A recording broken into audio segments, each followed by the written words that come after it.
Cresce ancora l'inflazione che a Udine tocca il 9% in un anno, impennata del prezzo della legna da ardere e dei pellet, i cui rincari superano quelli dell'energia elettrica. In un anno l'aumento sfiora il 90%.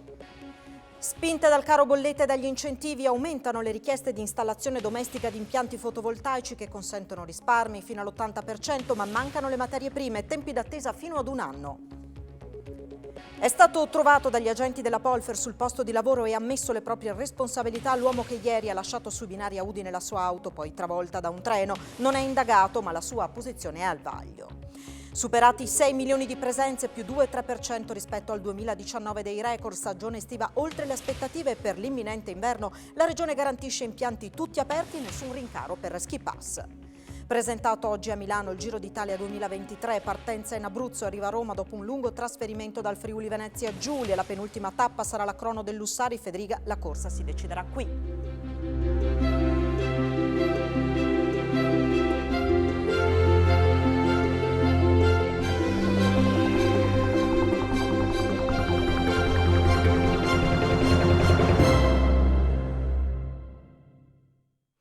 A tutti voi buonasera, ben trovati a questa edizione del nostro telegiornale. L'inflazione corre, galoppa davvero e adesso ci sono anche alcuni numeri a certificarlo. A Udine ha toccato il 9% in un anno e andando a vedere le singole voci si scopre come è stato un vero e proprio boom a settembre dei prezzi della legna da ardere e del pellet, il cui aumento si aggira attorno al 90%, superando addirittura quello dell'energia elettrica. Riscaldarsi con la legna a Udine rischia di diventare davvero proibitivo. A settembre i prezzi dei combustibili solidi sono cresciuti del 26,7% rispetto ad agosto. In un anno il costo di pellet e legna da ardere è salito dell'86,3%, una variazione che supera l'impennata dell'energia elettrica, più 84,3%, e seconda solo a quella del gas, più 72,6%. È quanto si evince leggendo i dati sull'inflazione pubblicati oggi da Palazzo d'Aronco, relativi al mese di settembre. Rispetto a un anno fa, l'indice dell'inflazione ha raggiunto quota 9%, un decimale in più rispetto alla media nazionale. Non va meglio per il carrello della spesa, salito dell'1,7% rispetto ad agosto e del 13,5% rispetto a un anno fa.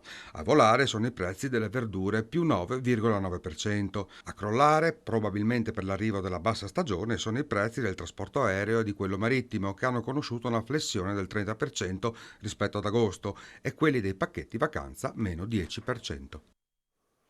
E poi c'è il gas e sappiamo che qui le cose non vanno molto meglio. Sul tema è tornato oggi il presidente della regione Massimiliano Fedriga, il quale ha sottolineato che il tetto al prezzo del gas è sicuramente una misura importante, fondamentale, ma che da sola non basta. È necessario, ha detto, disabbinare il costo del gas da quello dell'energia e poi calmierare i prezzi intervenendo con risorse pubbliche. Ancora una volta dito puntato contro Amsterdam, non si può pensare, ha detto Fedriga, che una borsa privata metta in ginocchio il sistema produttivo europeo. Il tetto del gas è una misura strutturale dove mi auguro possa essere la più durevole possibile, anche se sembra che durerà qualche mese almeno dalle indicazioni che arrivano.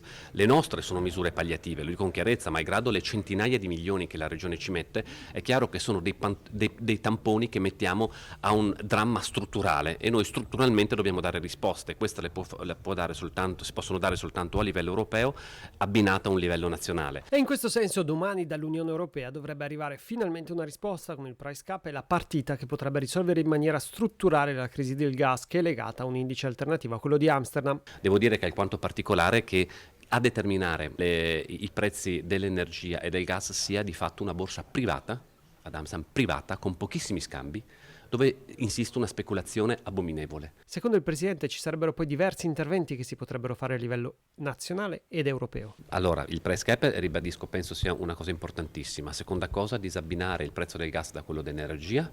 Terza cosa, sicuramente secondo me serviranno risorse pubbliche, perché comunque il price cap non porterà i prezzi a quelli precedenti. Quindi un calmieramento anche con risorse pubbliche è importante. La Regione ha comunque ricordato il Presidente, ha attuato diversi interventi con i contributi alle imprese e poi le ultime, le risorse alle famiglie con 100 milioni, con una norma che però verrà presentata il prossimo anno, e questo ha scatenato numerose polemiche da parte delle opposizioni. La norma verrà approvata il prossimo anno, i primi mesi del 2023, perché? Perché dobbiamo aspettare l'approvazione della legge di bilancio nazionale al fine di integrare le nostre risorse alle detrazioni nazionali e non sostituirle.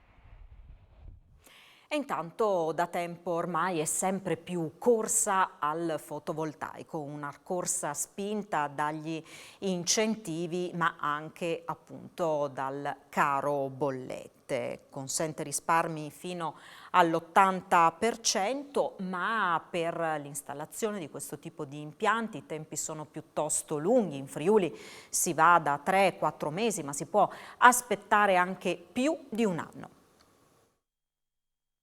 È corsa per accaparrarsi il fotovoltaico. Gli installatori sono subissati di richieste al punto da non sapere come fare per accontentare tutti, tanto più che non dispongono del materiale in magazzino e le forniture tardano ad arrivare. Sul mercato si trova pochissimo materiale e ci sono liste di attese, si parla di 3-4 mesi minimo di attesa, per non dire di anni, per poter realizzare impianti fotovoltaici. Anche i magazzini stessi ci dicono che hanno difficoltà ad avere puntualità nelle consegne dai fornitori di pannelli, in questo modo di tutta Europa e fuori. Il costo di installazione? Il costo di installazione si aggira sui 1.500-2.000 euro a kilowatt installato. Dipende dalle difficoltà un po' della casa, sicurezza, linea vita e quant'altro, i costi si aggirano sulle 2.000 euro, diciamo, così per fare una cifra. Poi più l'impianto è grande e più si riescono a battere i costi. La percentuale di risparmio sul consumo giornaliero? Minimo un 50%. Un 50% se è una famiglia più ligia si può arrivare fino all'80%. E anche il comune di Udine punta sull'energia fotovoltaica. Oggi la giunta si è riunita, lo ha fatto nell'insolita sede di Leggio e ha approvato la richiesta di contributo alla regione per l'installazione di pannelli fotovoltaici su 3 edifici di proprietà del comune siti nel quartiere di San Domenico. Il contributo ammonta a 114.000 euro, pari all'80% della somma complessiva di 142.000, come previsto dal decreto regionale. L'opera, spiega l'assessore all'ambiente Silvana Olivotto, è tesa anche alla possibilità di realizzare una comunità energetica rinnovabile. In questo modo confermiamo l'impegno per contenere i costi dell'energia degli immobili di competenza. E intanto aumentano le difficoltà e quindi anche le preoccupazioni delle famiglie. Oggi, nella giornata mondiale per la lotta contro la povertà, la Caritas italiana ha pubblicato un rapporto che mostra l'aumento delle persone in difficoltà, specie per le bollette, una situazione che è stata rilevata anche dalla Caritas diocesana di Udine. Cresce la povertà che colpisce in particolar modo le famiglie numerose, lo dice il rapporto della Caritas italiana pubblicato oggi. Qui viene confermato il massimo storico della povertà assoluta raggiunto nel 2020, quasi 6 milioni di famiglie nel bel paese. Tendenze queste che valgono anche per il territorio friulano. La situazione anche nella nostra provincia, insomma nel Friuli, è comunque di un aumento delle situazioni di povertà, con una tendenza simile a quelli che sono i dati che vengono rilevati a livello nazionale. Sicuramente in questo momento avere figli, avere famiglia è un elemento che espone al rischio di povertà, quindi famiglie e figli, bambini, i ragazzi minori che, per quanto emerge nei nostri dati, mettono in condizioni le famiglie di avere delle storie intergenerazionali di povertà. Nel 2020 il 48% delle richieste di aiuto in Italia riguardavano il pagamento delle bollette. Nel 2021 la percentuale è salita al 63%. Sicuramente non possiamo neanche ascriverlo soltanto agli ultimi mesi. Il tema dell'accesso all'energia, ai servizi e il sostegno dei costi per l'abitazione e l'utenza, quindi sia bollette che anche costi di affitto per le abitazioni, è un tema che assolutamente in crescita già dall'anno scorso. E la situazione non cambia molto se ci spostiamo nel pordenonese, in particolare il comune di Pordenone sta registrando un incremento delle richieste d'aiuto ai servizi sociali. Il sindaco Alessandro Ciriani, qualora questi rincari non dovessero arrestarsi, ha già annunciato possibili tagli ai servizi.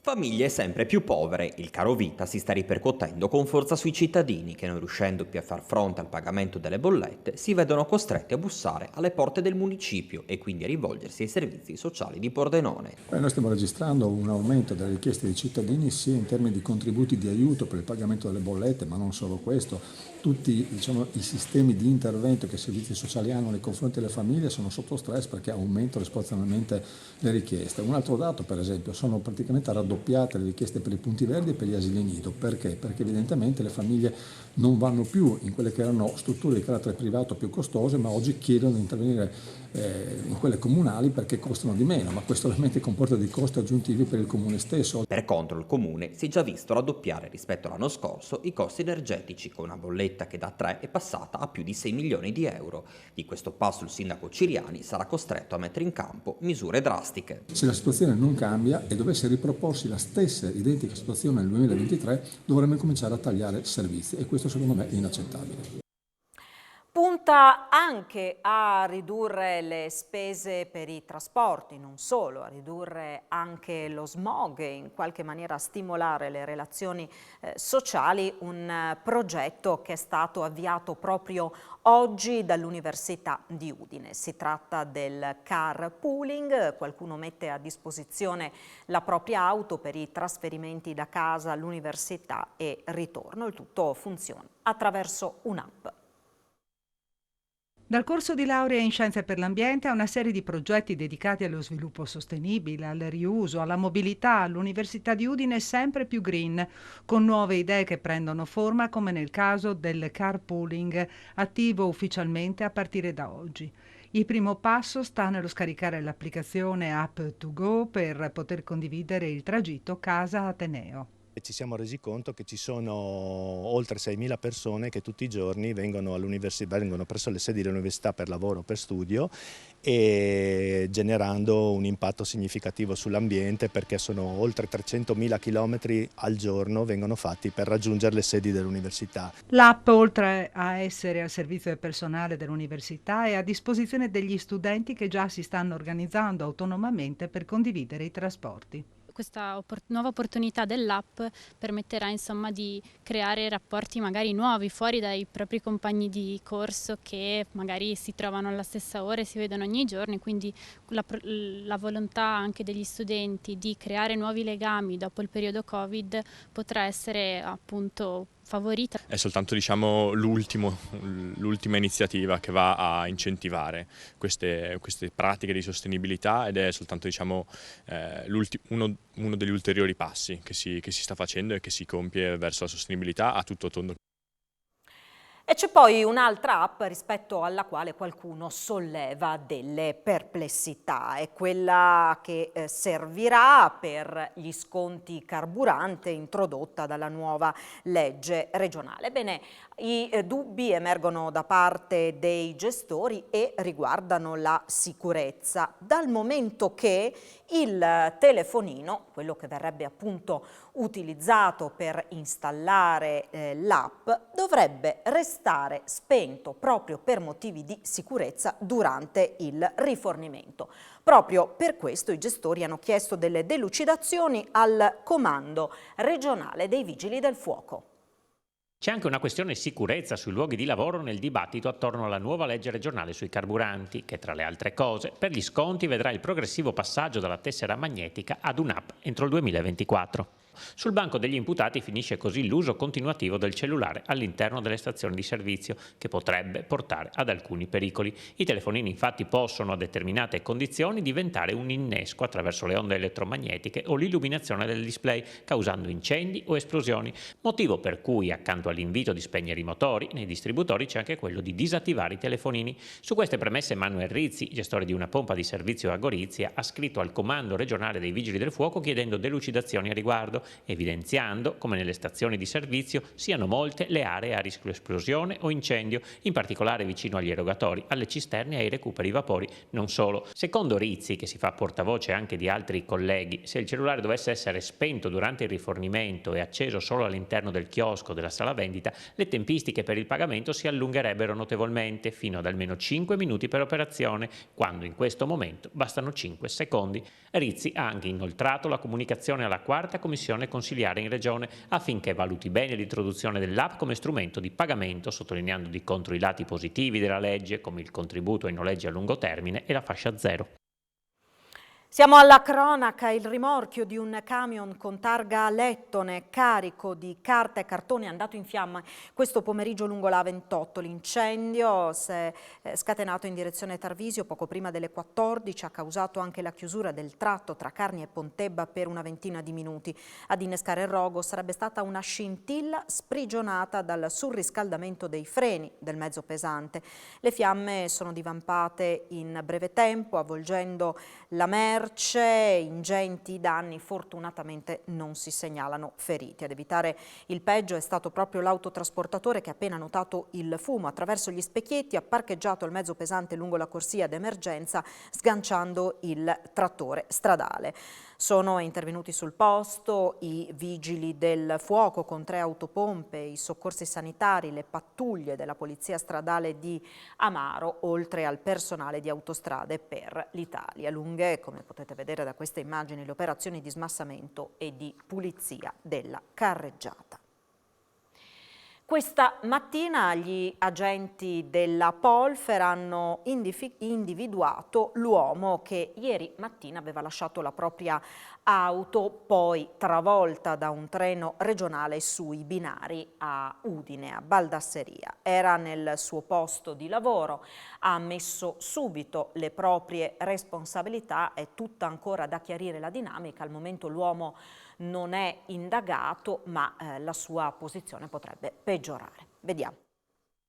Quando questa mattina gli agenti della Polfer sono andati a cercarlo sul posto di lavoro, lui, un operaio tunisino residente a Udine, non ha mosso alcuna obiezione. La macchina c'è entrata domenica mattina dal treno a Baldasseria e la mia l'ho lasciata in mezzo ai binari, poi mi sono allontanato, ha riferito. Sul perché l'abbia fatto però non è dato ancora saperlo, o meglio, l'uomo interrogato in procura ha cambiato continuamente versione. Al momento non risulta indagato, ma vista la rilevanza dell'episodio, che fortunatamente non ha avuto conseguenze serie per i passeggeri del treno e il personale di bordo, è possibile che la sua posizione possa aggravarsi. Quello che è certo è che domenica mattina ha lasciato la sua auto, una Volkswagen Golf, con i fanali accesi in mezzo ai binari e si è premurato di chiudere la chiave prima di allontanarsi. Di lì a poco, proveniente da Trieste e diretto a Udine, sarebbe arrivato il treno regionale che, all'altezza del passaggio a livello di Baldasseria, l'ha centrata trascinandola per più di 200 metri, sino a ridurla in un groviglio di lamiere. Sono al momento in corso accertamenti per capire cosa abbia indotto l'uomo a lasciare l'auto sui binari e ad allontanarsi. Potrebbe aver sbagliato manovra, così come è possibile che il motore dell'auto possa essersi spento all'improvviso. Non è però da escludere che guidasse in condizioni psicofisiche alterate. Chiarezza sull'accaduto verrà fatta nelle prossime ore.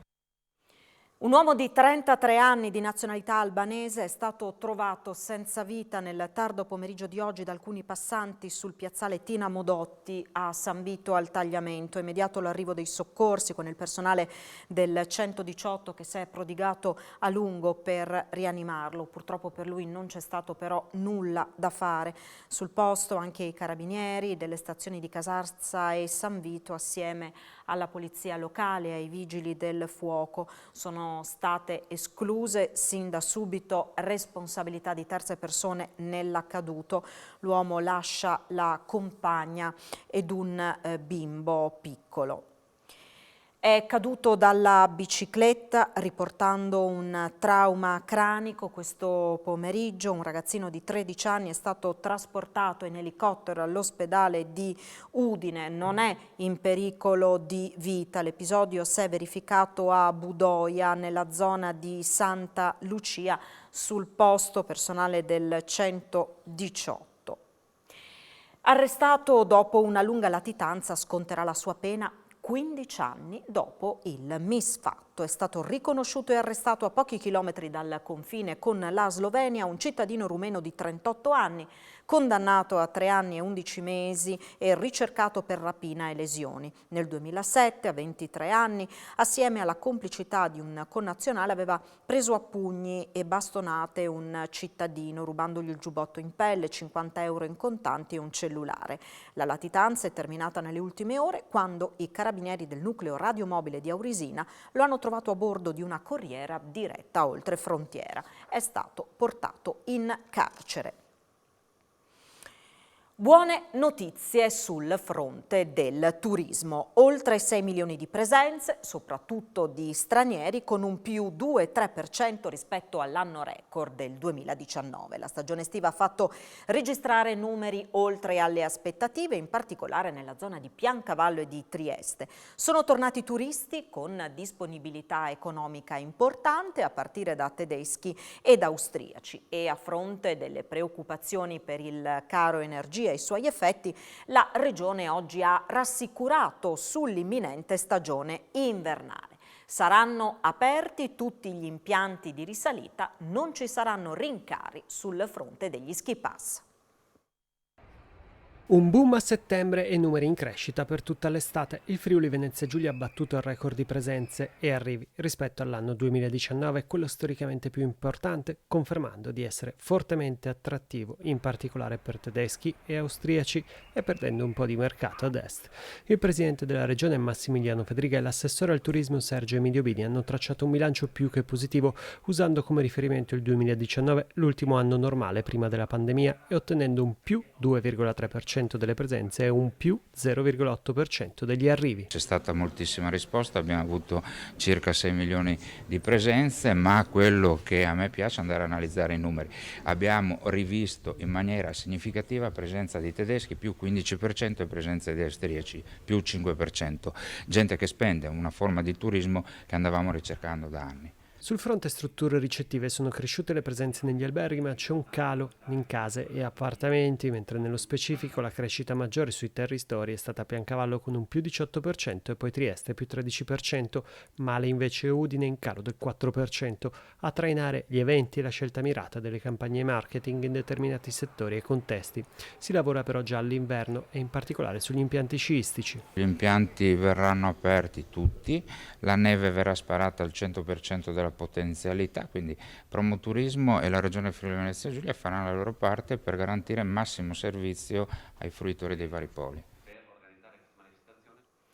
È stata presentata questa mattina la 10ª edizione di Trieste Espresso Expo, la fiera biennale del caffè. Saranno 160 gli espositori in arrivo da tutto il mondo a partire dal 27 ottobre. Tra i temi al centro di questa edizione anche il caro energia, che pesa fortemente su questa filiera che immagina possibili soluzioni al problema.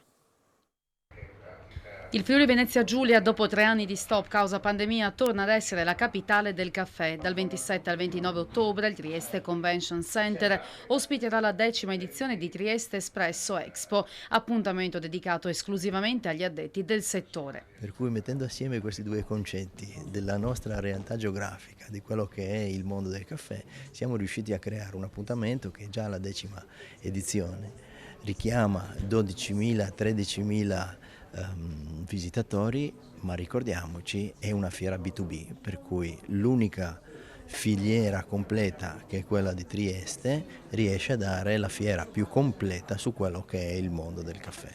L'evento è organizzato dalla Camera di Commercio Venezia Giulia e da Aries e in questa edizione potrà contare su una grande partecipazione. Gli imprenditori hanno risposto in massa, abbiamo 160 espositori, da tantissimi paesi del mondo, abbiamo crediti di altri 45 paesi del mondo come visitatori specializzati, insomma sarà una fiera piena di contenuti, sarà una fiera dove andremo a sollevare il problema dell'energia, del mondo del caffè, un mondo molto energivoro. Mai come adesso il problema della sostenibilità è per tutti, per paesi produttori e per paesi consumatori.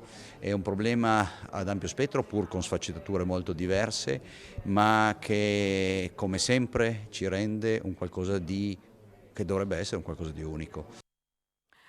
Monfalcone punta a non essere solo la città dei cantieri, ma anche una città culturale, turistica. Sotto quest'ottica, questa mattina è stata presentata la nuova piattaforma realizzata sul canale Valentini, s'opera di 11 metri di lunghezza, sulla quale verrà costruita la scalinata che da Viale Cosulic consentirà l'accesso diretto al mare. La riqualificazione del porticciolo, posto più a nord del Mar Mediterraneo, darà la sensazione di portare il mare in città. Così è stato spiegato. La gradinata sarà ricoperta dalla pregiata pietra euganea, quella utilizzata in piazza San Marco a Venezia. Il cantiere è stato finanziato dalla Regione con 4,7 milioni di euro e si concluderà la prossima primavera. Triplice intervento per cataratta, glaucoma e membrana epiretinica è quello che per la prima volta in Italia, nella stessa seduta operatoria, è stato eseguito con successo dal direttore del reparto di oculistica dell'ospedale di Pordenone, Flavio Foltrani. Il professionista ha operato un paziente affetto da diverse patologie che ne avevano causato una grave compromissione della capacità visiva. Grazie al triplice intervento, al quale seguirà una pubblicazione nelle riviste scientifiche specializzate, la vista del paziente è migliorata sensibilmente. A Pordenone il primo esempio di parco energetico tematico con la riqualificazione dell'area ex Tomadini in pieno centro città. Sarà ad energia zero. Vediamo perché.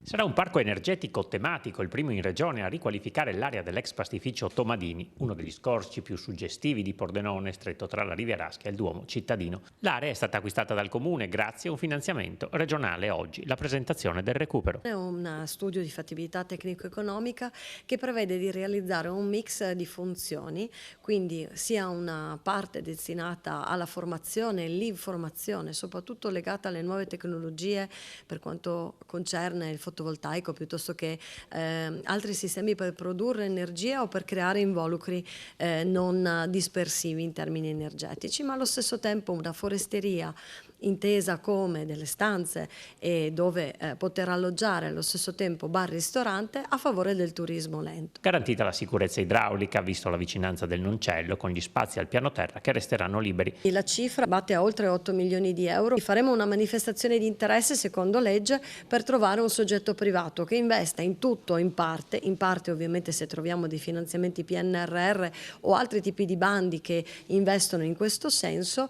La Regione punta così ad abbinare turismo ambientale e autonomia energetica. Seguiranno altri 4 progetti simili sul territorio. Un bellissimo progetto di economia verde dove si può coniugare appunto l'ambiente, l'energia, la cultura, lo sport. Pordenone è quello che si è mosso per primo, poi saranno Trieste con Villa Revoltella, poi Ravascletto, Reana e Sutrio. I giovani e la storia della nostra regione al centro della 5ª edizione del premio Fondazioni Friuli Scuole, che questa sera ha visto la premiazione di studenti delle scuole superiori e medie di Udine. Alla presenza del presidente della Fondazione Friuli Giuseppe Morandini, dell'assessore comunale Fabrizio Cigolotte e del presidente della giuria Andrea Zannini, docente di storia moderna all'Università di Udine, si è tenuta questa sera al Cinema Visionario di Udine la cerimonia di consegna del premio Fondazione Friuli Scuole, giunto alla 5ª edizione, che è stato assegnato per la categoria Elaborato Storico a Matteo Di Benedetto e Fabrizio Giusto dell'Istituto Stringer di Udine e per la categoria Lavoro Artistico a Simone Galfano del Liceo Sello della stessa città. Al centro dell'edizione 2022, sempre organizzata in collaborazione con l'Associazione Friuli Storia, è stato il tema Il Friuli nei secoli e nel mondo. Ai ragazzi è stato chiesto infatti di studiare la storia della nostra regione inserendola all'interno del più ampio contesto internazionale. Un'importante novità di quest'anno è il coinvolgimento nell'iniziativa, per la prima volta e in via sperimentale, anche di 3 scuole secondarie di primo grado udinesi: l'Istituto Salesiano Bearzi, la Scuola Media Bella Vitis e l'Educandato Statale Uccellis. Visto l'ottimo riscontro, la Fondazione sta valutando l'opportunità di dedicare dal prossimo anno alle scuole medie un apposito premio del concorso. Passerà dal Lussari il vincitore del Giro d'Italia 2023. Oggi la presentazione della corsa rosa a Milano. La partenza è prevista dall'Abruzzo, l'arrivo a Roma e poi le tappe che qualcuno già definisce decisive nella nostra regione. La penultima tappa sarà proprio la crono del Lussari e oggi il presidente Federica ha detto sarà qui che si deciderà la corsa. Ne parleremo nel nostro notiziario sportivo in onda tra poco, dopo la pubblicità, e poi vi ricordo le previsioni del tempo a cura del nostro Antonino Renda. Grazie per averci seguito e buon proseguimento di serata in compagnia di Telefriuli. Arrivederci.